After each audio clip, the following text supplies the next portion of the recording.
Welcome to Simply Enough. This is Zachary and Elizabeth, and thanks for tuning in. If you're liking our podcast, we'd love it if you'd share with your friends and family. And then rate and review to raise our visibility and spread the message of enoughness. We love you, and remember, you are simply enough. Just as you are. Period. And do I even deserve to reach out to you to email to ask this question? Ask the question, and there doesn't have to be a just. I led with I don't really know middle school, or I don't, something like that. I was struck because I had no awareness that was happening. And it is quite pervasive to lead with a statement that undercuts either somebody's expertise or abilities or knowledge or just person. Self-apologizing. Yeah.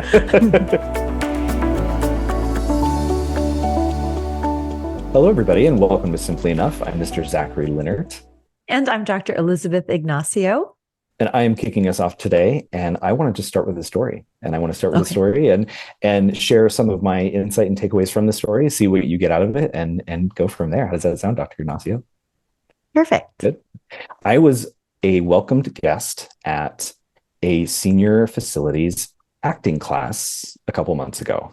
So I had performed at a theater out here in Chicago, the greater Chicago area, and the woman who is the casting director invited me to come and be a guest at this class that she runs for senior citizens who are considering performing, starting later in life, maybe doing TV or commercial submissions, extra work for film and television, or even getting up on stage and performing in front of people. So this class was all about how to put together, their audition materials, or how to do a demo tape of their acting, like doing a monologue or a song, or like getting headshots, or the business of maybe building a website, like just soup to nuts for seniors as they are maybe considering trying something new, And so I got to come in as they had been working on their monologues. And this was the day that they were going to perform their monologues in front of the group. And you imagine that I was like loving this, right? This was just like, I was in a happy place. I was so touched that I got asked to be a part of this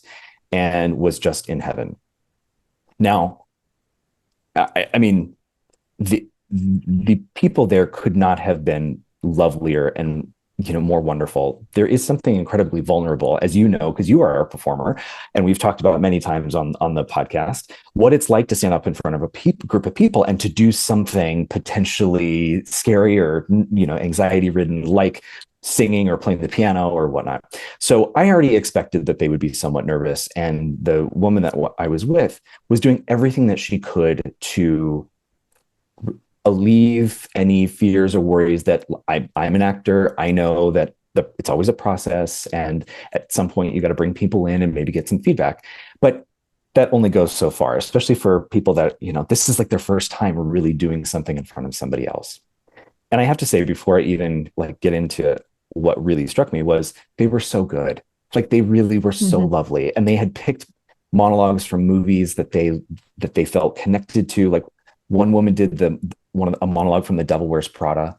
And it was just, she was Miranda Priestley. It was really funny. And anyway, but what struck me is the number of times as somebody went up, they led with, well, I didn't really have time to practice, or I don't have it fully memorized, or I'm not really sure what to do in this spot. And there was just a general theme of these kind of leading with I'm sorry, or just so you know, or these kind of like little disclaimers to kind of soften, I guess, what maybe my expectations or other people's expectations were. And yet, when they performed, most of the time they didn't forget their lines, or whatever caveat they threw out there at the beginning was not at all what we saw. And I just couldn't help but wonder, what was in this specific case, what was going on, what was going on for them. So at the end, I was asked to kind of share some feedback and maybe give some tips or pointers. And I thought, I just want to talk to them and find out, because it was so pervasive. It was I think there were maybe 15 or 16 people in the group, and I think only 2 didn't do that. And of course, they said a lot of the things that we would expect. They were nervous, or this is the first time really performing in front of somebody, like that kind of stuff. And then a couple of them said, well, I'm not a good actor, or I'm not good at this, and I just couldn't help but wonder about the moment of, and in my own times of like leading with my not enoughness, like coming out and saying that. And I shared with them a kind of a tangential story that I'll share with you, is that I went in for a job interview for a learning specialist position at a school that I worked at back in New Jersey. And unbeknownst to me, and I think I've talked about this on the podcast before, but unbeknownst to me, the middle school director, I was in the lower school at the time, the middle school director had a learning specialist position also open. And she knew who I was and thought, well, let me consider him potentially for that position. And I didn't know that she was going to be in the room. So when she sat down, I started to get nervous. And immediately the first question I said, well, I've never worked in middle school at an independent school before, blah, blah, blah. Almost like discrediting what I was about to say, or discrediting, any connection that I could make between working with elementary kids and middle school kids. And I shared that with them, that at the end of that interview, the middle school director said, I just want you to know, what struck me most is you actually were very articulate, and you spoke, you made great points and everything. But right off the bat, I could tell that, there was just some apologies that you were trying to make about your experience or whatnot. And just going forward, consider not doing that. Just consider coming out and saying, what your thoughts are to the questions, et cetera, et cetera. And so I shared that with them in the room. And you could see kind of like the shoulders drop a little bit, and like, they laughed, et cetera. But it made me pause and wonder just how many times I've led with some kind of statement or phrase or something that belies my feelings of doubt or insecurity or whatever labels that I am, have allowed attached to myself, as if I'm almost. Does it belie or does it expose? Oh, sorry, you're right. Yes, it does expose. Yeah. Yes, yeah. And just how struck I was, and then going forward, how many times I will listen to other people or myself, and it is quite pervasive for my own self and for people that I know, to lead with a statement that undercuts, I think, either somebody's expertise or abilities or knowledge or just person, and how prevalent it is, and how worthy I think it is to bring this up. And it's been such a transformative time for me to be aware of it, and also figure out how to not do that, because I don't want to do that. So what was your reaction, or what were your thoughts to what that middle school principal or whoever that was interviewing you, when she when she said that, when she said, consider, I couldn't help but notice that, you're articulate, and you have this resume and you have a great background, and yet this is what you led with, consider not doing it. Just curious, what were your thoughts back then? Because as much as you're saying that you're noticing it now, I mean, how long ago was this conversation with this director? So did you ever really kind of absorb and think, or even if you didn't absorb, what even was your reflexive reaction, even if you had lost that, forgotten that,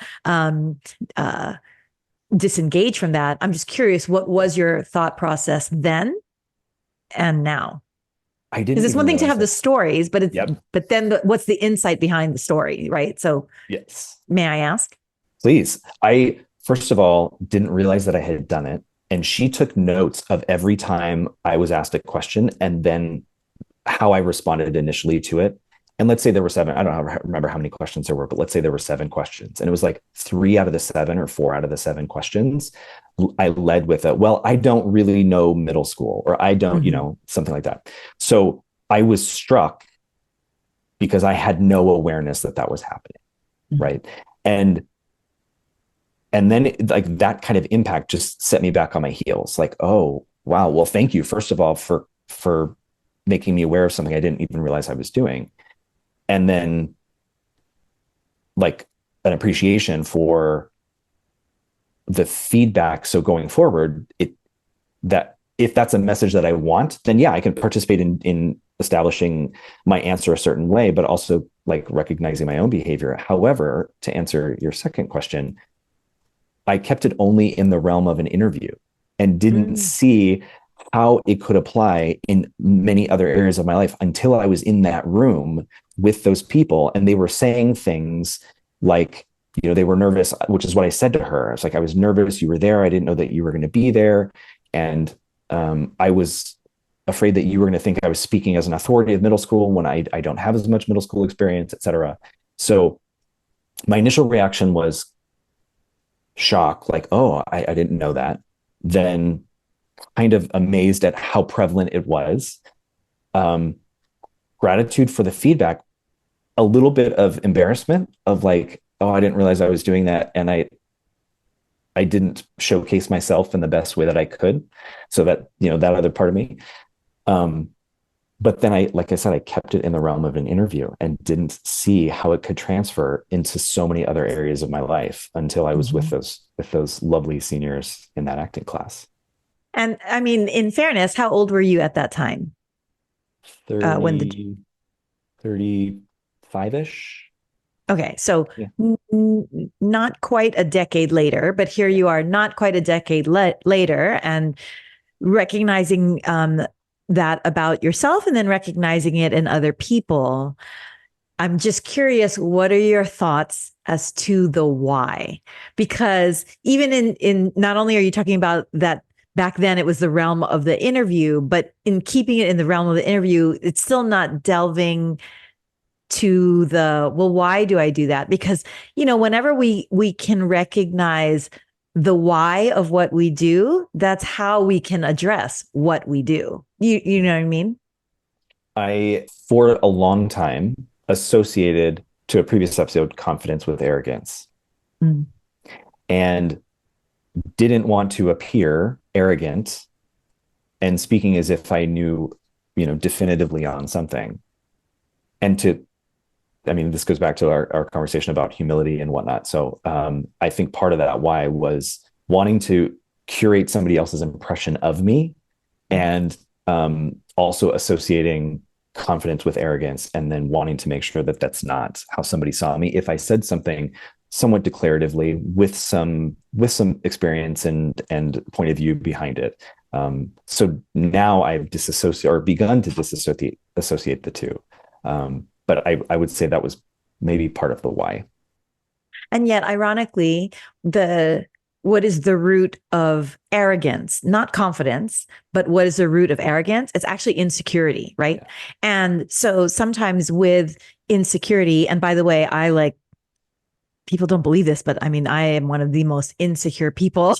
I mean, I still am, and I definitely was throughout my education and training and, you know, beginning of my career feeling, you know, with impostor syndrome, you know, how can I be, you know, a woman in this male dominated profession and that kind of stuff. So please know that, you know, when I dangle the insecurity or insecure label out there, it's not because I'm judging you. If in any way, it's because I so identify with that.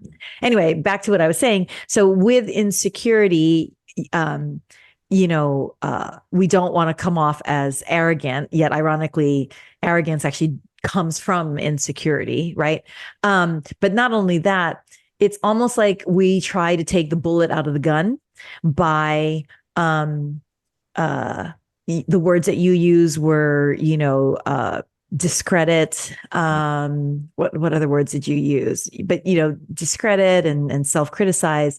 So almost like, well, I'll say it first so that you can't say it about me. So I'm going to take the bullet out of the gun.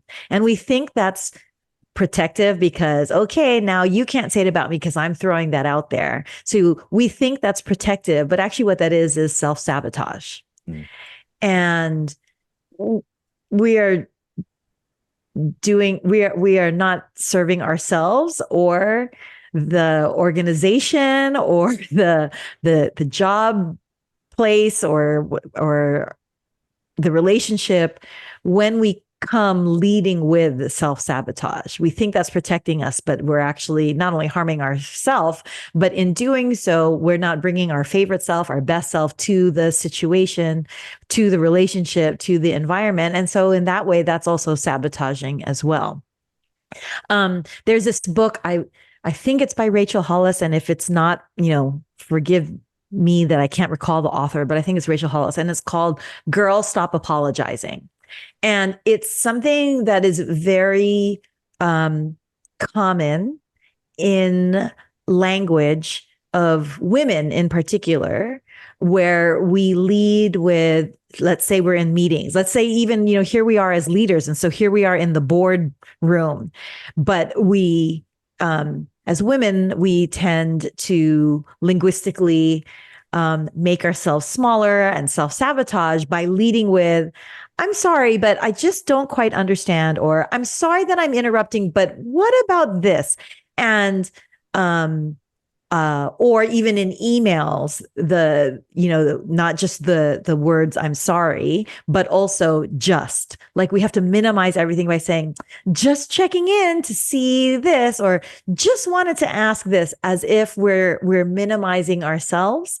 And why do we do that? And why do we need to make ourselves smaller to make others feel more comfortable? And part of it is, yes, we don't want to come across as arrogant, but really also it's that sense of not enoughness, that do I even deserve to have a point of view? Do I even deserve to make a statement? Do I even deserve to reach out to you, to email, to ask this question? Ask the question, and there doesn't have to be a just. Make a statement, and there doesn't have to be oh, I'm sorry, but, and again, I say this as if I've mastered this. Not at all. I'm actually cognizant of it because I do it all the time. I'm sorry, but can I, just checking in. So I do it all the time, but that kind of girl, stop apologizing movement really opened my eyes as to how linguistically, with language, we self-sabotage, thinking that we are creating, a communal environment, like, hey, I'm not better than you. And that's important. Like, to create community and to create collaboration is important, but that doesn't mean that in creating that doesn't mean that the other person is the one up and you have to put yourself as the one down in order to create a relationship or a collaboration. You said so many great things, and I don't know which one to go after first. The first thing that I did want to ask is, I had, after taking this class, I just started to pay attention to how people talk to me, how I talk to other people. And I noticed it seemed like more often than not, the I'm sorry, that kind of language that you were talking about came more from women than from men. And so I was curious if it just happened to be that way for me, or if there was something to it. And I'm going to check out this book now, because it sounds like yes, and that my really lame data, that my little research study actually hit on something that is quite substantiated. So yes. So again, also linguistically, there's difference in speech and like I mentioned, consensus building. So Deborah Tannen is a Georgetown professor, and she wrote this book decades ago, and it's called You Just Don't Understand. And it was actually focusing on the different styles. Now, mind you, this is, almost an overreach or an overstatement, but it is based on her data, which is men who are applauded for being assertive and are rarely recognized as aggressive. They're labeled as assertive, whereas women in being assertive are immediately labeled aggressive, right? The difference in styles that men and women have adopted or have been groomed to adopt is, if you look at men, when they converse, not only the words that they use, but even how they sit next to each other, men, it kind of tends to be in being authoritative or assertive, kind of a one-upmanship. So men tend to kind of sit side by side and almost talk out of the side of their face or the side of their eyes, whereas women tend to face each other, or a woman will face a man, try to make eye contact in order to make that connection. So women, their sense of creating relationship is based on kind of connection and community, and men create a more hierarchical assertion type of relationship. And again, this isn't my research. I'm not Deborah Tannen. That's her book. So I'm not being, and I'm not apologizing for this either, though, but I'm not being sexist. I'm not being, genderist. This is just Deborah Tannen's research as a linguistics professor, and her best-selling book decades ago, You Just Don't Understand, that there is a difference. And which is why there is a tendency for women to, in wanting to create a connection, there is the erroneous assumption that in order to connect, I will make myself lesser and elevate you and put you on a podium. And that way we'll all be comfortable. And in that comfort, that's how we'll have a connection, as opposed to, no, we can actually be on, the equal podium and still connect. Can I just jump off that really quickly? I know this is a little bit further away from what we were originally talking about, because I do have a story that I want to say about what I've noticed in education about how we actually reinforce the diminutive side of female communication, and applaud the more aggressive, domineering side of, and I'm putting those words out there, and if they're wrong, please forgive me, but that I have seen in my time in education, we reinforce that early on, or we teach it and then reinforce it early on. And so I think even calling that out for educators that are listening, or parents that have the younger children, to break that cycle now, I think would be incredibly powerful and necessary. So we'll get back to that. But I just wanted to say, so a quick funny story. I grew up in a household with very uber masculine men. My dad is one of 7. He has 5 brothers. Sports, dudeness was just kind of part of our life, including sarcasm. Sarcasm was a common linguistic method of communication in my household. I neither speak it well, I understand it, but I don't speak it well, in that the kind of verbal jockeying that men can do, where they make fun of each other as a way of quote unquote connecting. And I put that in quotes on purpose. And then, to your point, the way that they'll stand side by side and do that while not actually looking at each other is also fascinating. And the reason why I bring this up is because I was working out with a buddy of mine in Hawaii quite a few years ago, and we were talking with some other guys in the gym, and I got the sense that was what was happening. And because I'm proudly terrible at this, was like, okay, I'm going to try to jump in and be a part of the group. And I said something really offensive and mean, and I said it looking them directly in the eye. And of course you can tell, or you probably can guess, it killed the conversation. Nobody laughed. It was crickets. And then it was like, okay, we'll see you later. And we walked away, and my buddy was like, okay, you did all of that wrong. And I obsessed over it for a while. And then I thought, no, I didn't do it wrong. I just didn't do it their way. I said something offensive, mean. I was trying to be funny. It didn't land, but I'm a connect looking at you. I'm not a connect stand by side person. And I also want to foster a relationship. I don't want to do this weird jockeying to get you to think that I'm an alpha. And anyway, so you brought back that memory of just sitting in the gym and being like, I did that. That wasn't right. That wasn't good. In addition, my posture was, I guess, aggressive, because I was staring somebody in the eye shoulder to shoulder, as opposed to kind of throwing the dig at the side, which I don't know. Anyway, so that's just a little funny story for you. It's good to connect it. I apologize. Little tangent there. Stop apologizing. Yeah.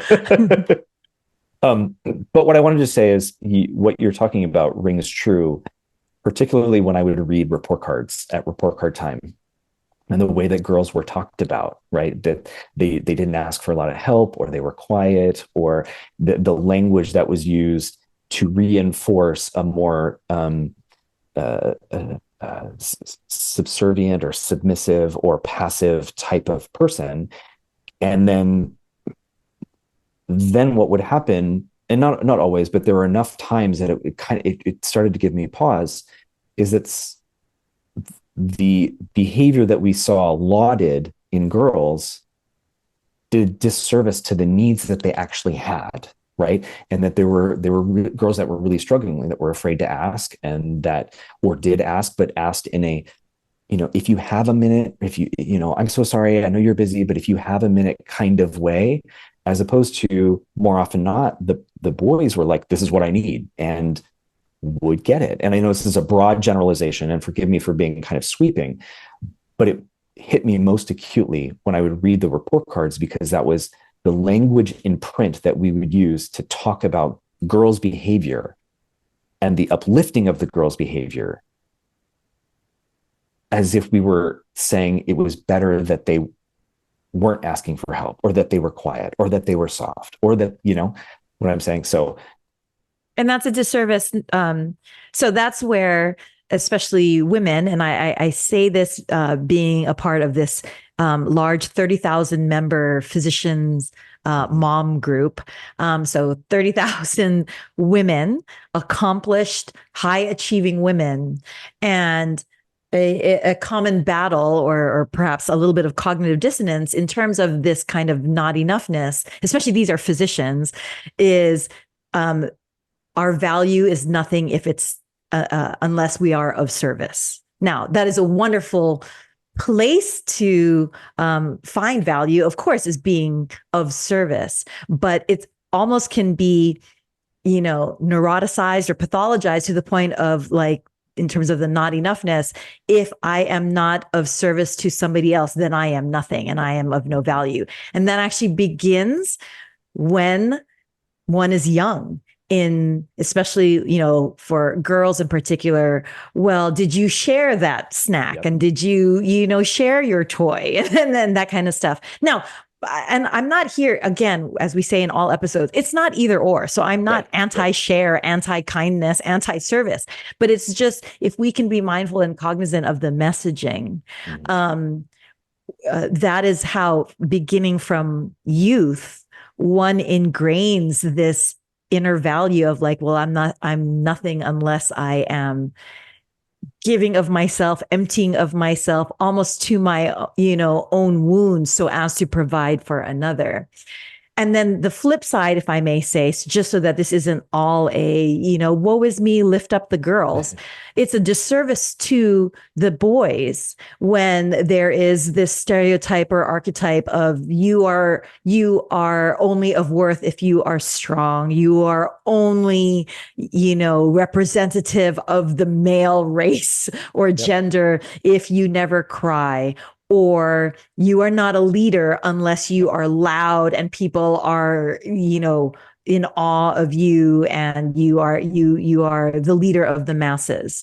You're only a leader if you're an extrovert, not an introvert. Those kind of messaging, that's a disservice equally, to the boys that are held to that standard. And sorry. And that gets internalized, just like for the girls, make yourself small, make yourself meek, smile, make sure you smile. How come you're not smiling? That's the same thing for the boys too. Be a little louder, be a bit more aggressive, that kind of thing. It's rather than kind of holding kids to this kind of societal archetype and placing them in a box, see them for who each individual is and bring out the best of that individual. I'm reading this book by Dr. Goldie Muhammad. It's called Unearthing Joy. And it's Dr. Muhammad's sequel to her first book, Cultivating Genius. And in the first book, Cultivating Genius, she talks about education should have 4 pursuits. And then the 5th book is actually, she adds to her 4 pursuits, she adds joy, that joy should be a 5th pursuit, which, is right up our alley. And what is her background, may I ask? Is she a child psychologist, or is she an educator, or educator as well? One of the most powerful things that I've taken away from, and there's so many, I mean, both of her books are just chock full, but the 2 big things that I've taken away from: educator, historian, very knowledgeable about what Black history, the ways in which the educational system actually does a disservice to Black history, Black culture, Blackness, and there is a whiteness imposed upon education that then somehow sends messages to young children of color that they need to be more like white people and do the code switching, et cetera, et cetera. So not too far away from exactly what you're talking about, these implicit messages that we send in our education system, that there's a quote right way and that there's a wrong way. But the 2 big takeaways that I love is that she has a chart in her book, Unearthing Joy, like, instead of saying this, say this. Mm-hmm. And it is, instead of saying at risk, say genius. Instead of saying struggling reader, say genius. And the word genius just shows up so many times that I cannot help but, my takeaway is, wow, look at how often we blame kids. Look at how often we don't look reflectively at our curriculum, at our pedagogy, at who we are, at our systems that we are reinforcing, but we put that on children. So that was the first thing, right? And then the reframing of it, like, there's nothing wrong with them. There's something incredibly unique, special, beautiful about who they are. So let's see it that way. Let's call it geniusness, right? I'm smiling because, I feel badly that I cannot quote who, led the study, who's a principal investigator. So it's almost unfair for me to bring it up, but I can't help it because I just love this study. So there was a study where they took a group of kids, and, for whatever it's worth, they were all of equal IQ and whatnot, achievement and all, and aptitude and all this kind of stuff.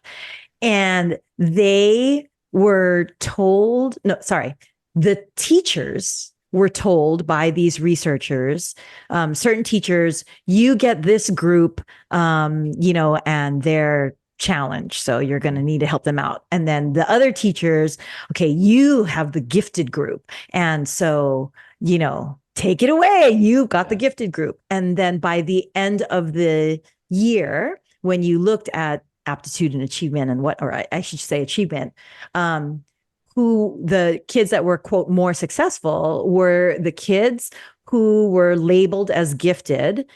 And yet, at the beginning of the study, they were all equal. So what that says is, to paraphrase, that it was the expectations and beliefs that the teachers had of whom they were teaching that affected the outcome of the kids. And that's really, really striking.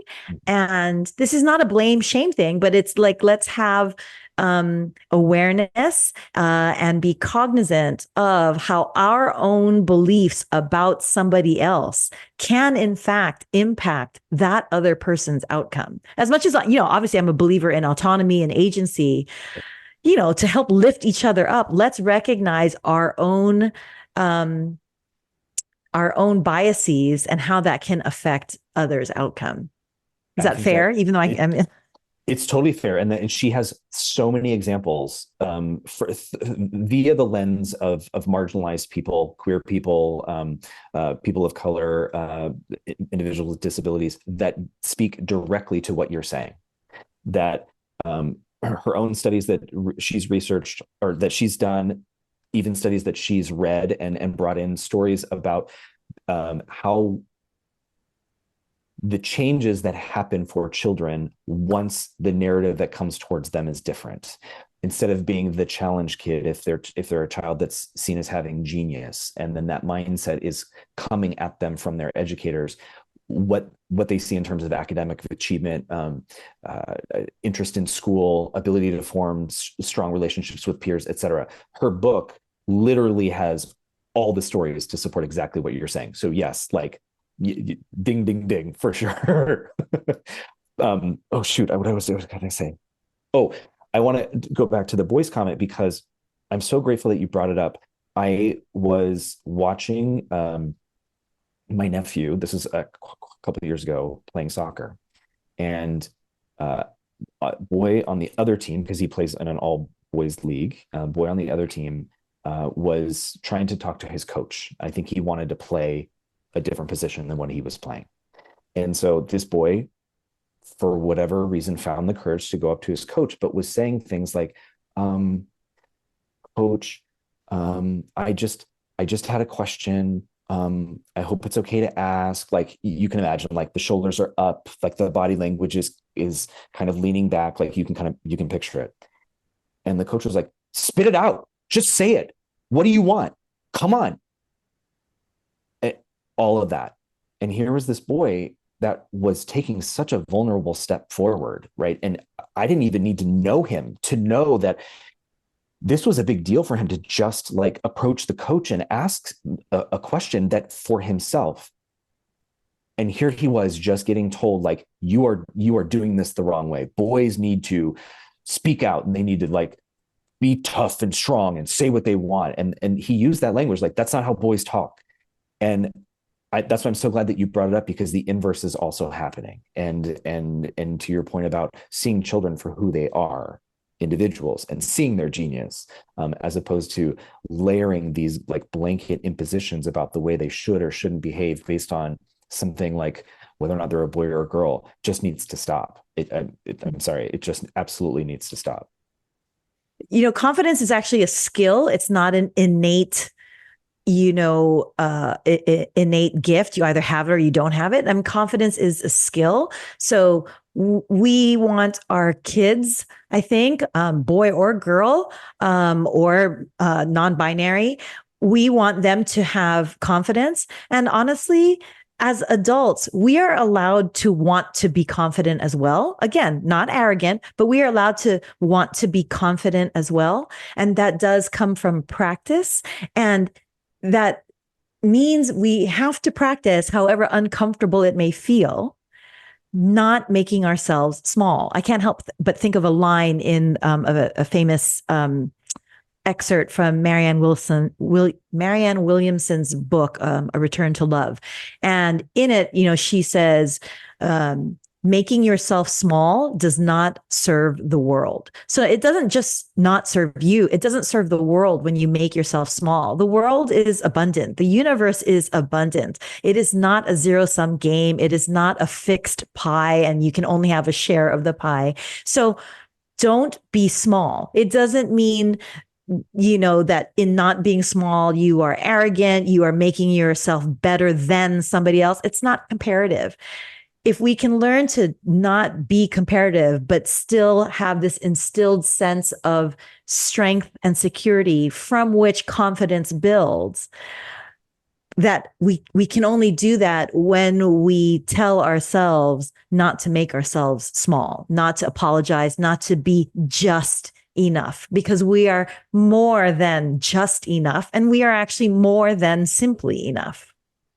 What I have found, one small step that has worked for me lately, is when I go to craft an email, the number of times that I either start with I'm sorry, or the times that I use the word just. It has actually been transformative just in email communication alone. And that has trickled into my verbal communication, because I do say just a lot. I just wanted to ask, or I'm sorry to do this. Like I say those two things a lot. And the awareness has pushed towards action. Not all the time. I still make the choice at times to do it, but you're absolutely right about it being a practice. And the more I do it, the easier it becomes for me. And also the more times that I recognize that I've done it and I don't want to do it to myself going forward. And that has been the biggest gain, is it's like, I don't need to apologize for this. I don't need to lead with that apology, in the same way that I don't need to qualify a request or soften a request. So the last thing, and it finally came back to me, is the woman that was running that class called it out and said, more often than not, we weren't going to notice whatever it is that you were going to apologize for. So we wouldn't have known, but now we're hyper focused on it. So don't do us the disservice of seeing you in that way. Also, let us see you in the way that we want to see you, or that we're going to see you. But when you led with that, now that's where we're tuned in, as opposed to giving yourself permission to just be your whole self, rather than this one thing now that we've become fixated on. And again, that's why that's self-sabotage, because now in thinking that they were protective by, or I won't even put it on they, I do this as well. So when I think I'm protecting myself because, hey, I'm going to take the bullet out of the gun, I am going to say it so that you don't hurt me by saying it or think it because I've already put it out there. Well, actually, now I've introduced this concept that you, the observer, might be thinking about. So now, to the point of your director, now I've actually just sabotaged myself because I put it out there. Or if your personality is such that you do want to put it out there, kind of buffer it or balance it with, what do you want the person to think about? And the only reason why I say that is because, again, guilty of it. And I don't even want to say guilty. Like I'm not sentenced to jail for doing this. So I just want to point out. So when I did that show for Aloha Medical Mission, and you have to write your cast notes in the program, and I specifically said, because I literally was the only amateur. Even the kids were professional performers who have paid gigs. I was with an off-Broadway and international musical lead. So I literally was the only amateur. So in the program, in the cast notes for the playbill, I specifically did say, I did do my little, self-deprecating, take the bullet out of the gun already. And I did say, I'm the only, amateur here. And so, pardon my voice and my dance moves and my, acting. But then I switched it. I balanced it by putting it out there almost from a humorous standpoint, but then balancing it by saying, so please don't critique my performance, but applaud my intent and effort. And that's where, though I did lead with an apology, or I did lead with, showing my weaknesses, I turned it, or I balanced it with, okay, now that I put that out there, don't focus on that. Notice and recognize the intent and the effort, and honestly, just the joy in being out there on stage. And by the way, fundraising for this incredible not-for-profit. Yep. So smart, because we're still going to want to do that. And so, and that is a really great, really great strategy to throw out there as well. Because there are times that I know that, like, I don't want to get rid of the qualifier, and if that's the only way to do it, quote unquote, like, then my choice is either to not do it or to do it, and I'm going to do it. But to then give another opportunity of saying, okay, this may be true, but let's look here. Also, it gets my mind looking at it as well, because then I'm not obsessing over, okay, maybe I don't know all my lines, but oh my God, you're going to love this joke. You know what I mean? Or like whatever it is. So it's super smart. Thank you for offering that. Okay, listeners, remember that you are not just simply enough. You are more than enough. Just as you are. Period. Mwah. Wow.